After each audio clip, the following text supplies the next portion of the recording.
heads is the bull. And tails is the bear. And tails is the bear. Yeah. Tails, you're going to show us your trading desk. Let's go.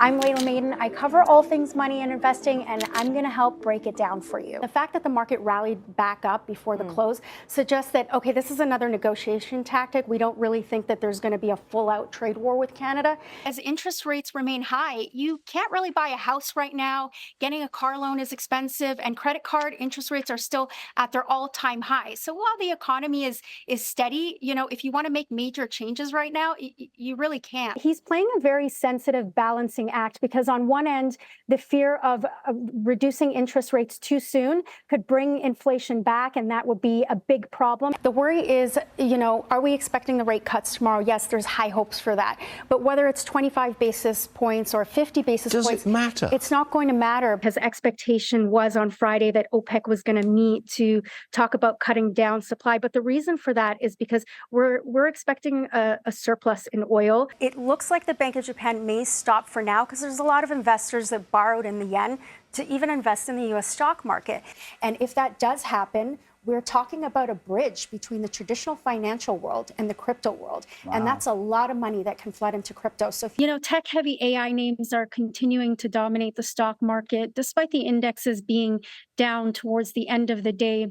Phone has become Wall Street's hotline grievance at this point because whether it's fund manager from the bond market or the stock market or even currencies, the market doesn't like uncertainty, regardless of which candidate it's coming from. If I could break it down for you a little more, think of it like this.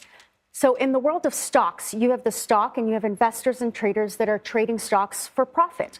And then you have real companies behind these stocks that have real solutions, that have real customers. And we're talking about the construction industry as well. This is residential, commercial, all of the things that are necessary for the U.S. economy. So it's really difficult to put a price on, you know, how much this impact can be, but we know it's widespread. And this tariff on copper is on top of aluminum and steel already, which goes into a lot of the same products. We have a bit of a mixed market this week.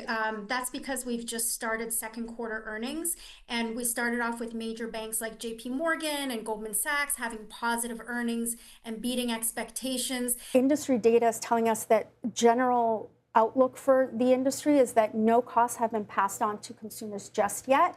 They've been absorbed by the profit margins of these vehicle companies. But again, we don't know how long they're going to be able to take that on. Another way out is, well, the government could proceed to print money to pay back all of that debt. It sounds like an easy option, but actually it's a very scary one. Since 2014, over half of cryptocurrencies have already failed. That's over 14,000 cryptocurrencies that no longer exist. Laila Maidan, can you hear me? We just made it through. Thanks for persevering for us. Laila Maidan, thank you.